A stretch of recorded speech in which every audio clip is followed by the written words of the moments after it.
Hey fight fans, welcome back to the Fight Book. This is the Indian accent guy back with some interesting fight news. Today we have rankings update after UFC 316 fights, Joshua Van and Kevin Holland's next fights, and Dana White effing with the UFC by promoting Canelo Alvarez versus Terence Crawford. So without wasting any time, let's start the video.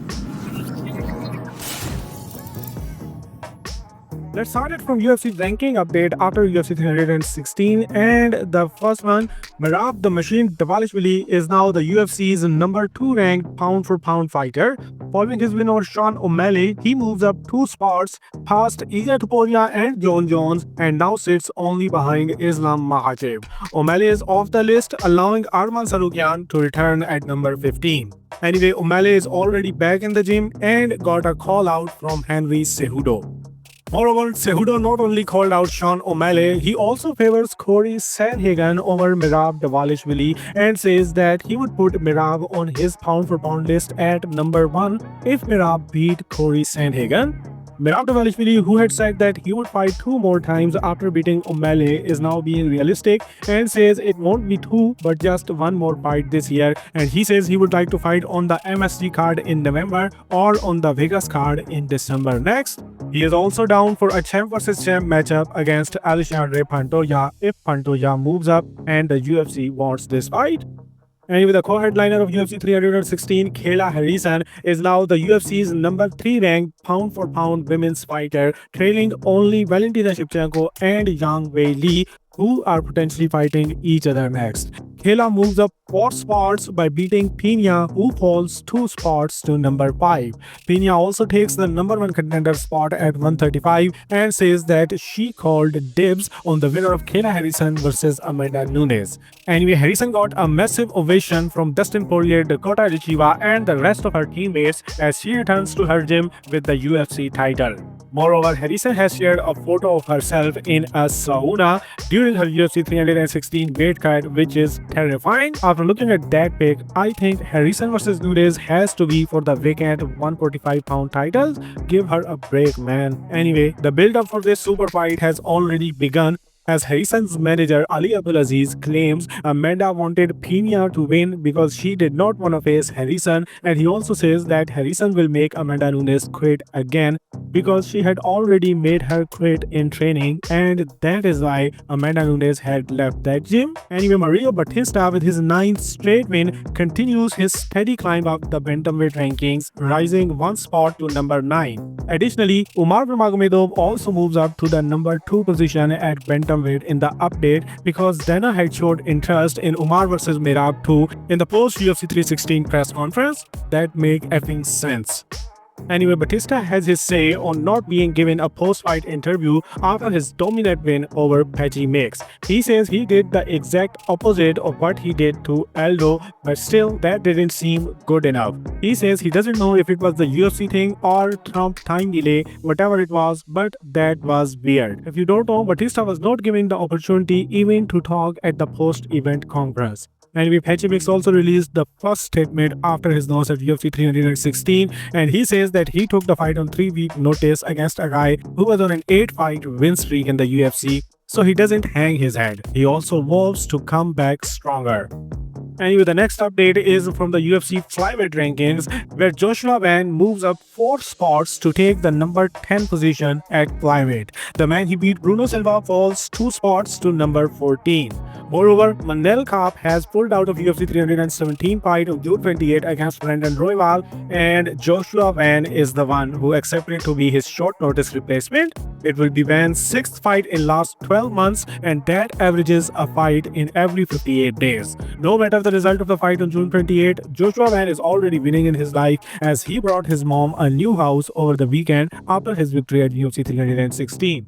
Moreover, Amir Albazi had also took his shot, but he missed. He is now back to the Apex to take on Tetsuya Taira on August 2nd. Next update is from the UFC welterweight rankings, where Kevin Holland is rewarded for his victory over number 14 ranked Vicente Luque, as he now stands at number 14 spot in the updated welterweight rankings. The previous holder of the spot, Vicente Luque, now departs the list. Anyway, Holland claims that he also has a fight news coming soon. He has a plan to fight 5 or 6 times this year, and this was already his 3rd fight in 2025.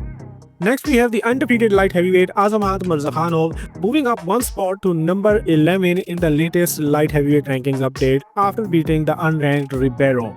Moreover, big move for Waldo Cortes Acosta following his win over Sergey Spivak, driving up 3 spots to number 8 rank in the official heavyweight update. The man he beat, Spivak, falls 2 spots to number 9.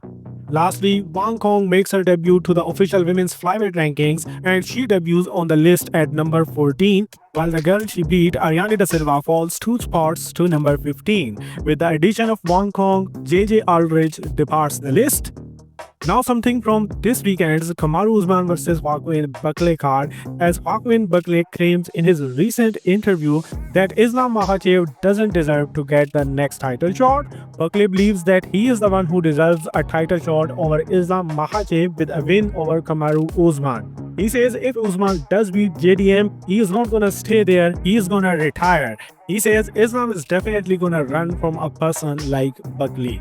Although he also revealed that if he gets a bonus in his fight versus Kamaru Usman, he will donate it to a tornado relief charities in St. Louis. Still, him getting KO'd would make me as happy as Levi cutting Beast Titan in AOT Season 3.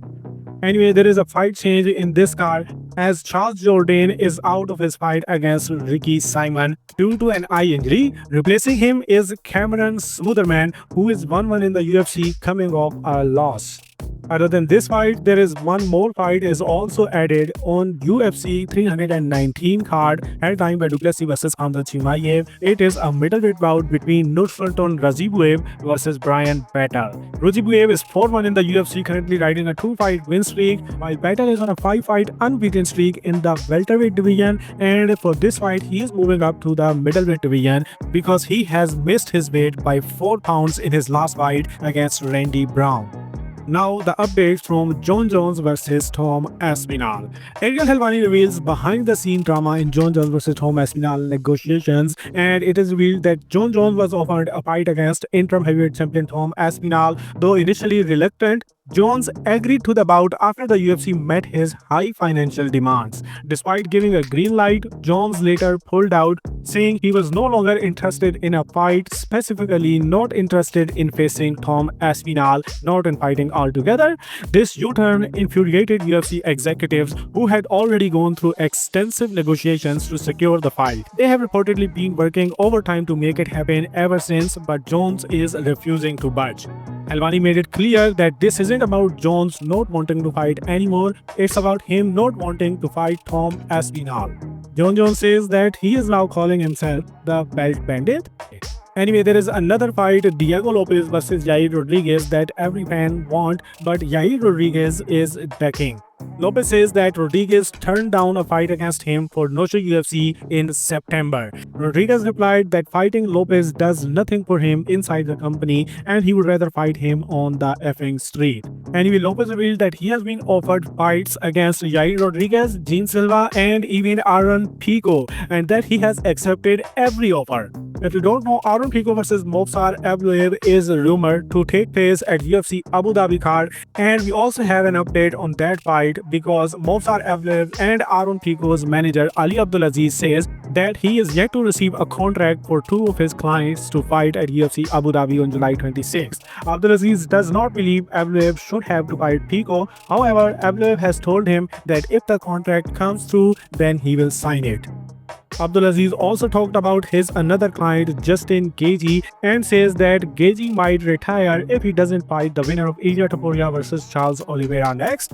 While I'm unsure whether a title shot is on the horizon, I empathize with Justin because he was next up for a title shot. Then he did the UFC a solid and fought Holloway at UFC 300. Then again he did the UFC another solid by accepting a fight against Fiziev, who he had already beaten, to help keep the Miami card strong. And then the last but not least, it is officially announced that Riyadh season Canelo Alvarez vs Crawford September 13th super fight will take place in Las Vegas and will be telecasted on Netflix with no additional cost to its 300+ million subscribers. Moreover, it is also confirmed that it will be promoted by Dana White, TKO, and Sela alongside Turki Al Sheikh. They also revealed the 2 official posters for the fight, and one of them is just a recreation of Mayweather vs Canelo original poster. There will be a 3-stop press tour for Canelo versus Crawford fight, June 20 in Riyadh, Saudi Arabia, June 22nd in New York at Fanatics Fest, and June 27 in T-Mobile Arena in Las Vegas. No words on if Dana White will be present at all three press events, but June 27th is the night before UFC 317 in Las Vegas. And that's all in this video. Now again, you are completely up to date with the fight world. Now you already know what you're supposed to do. Share your thoughts in the comment section, like this video, and then do whatever you want.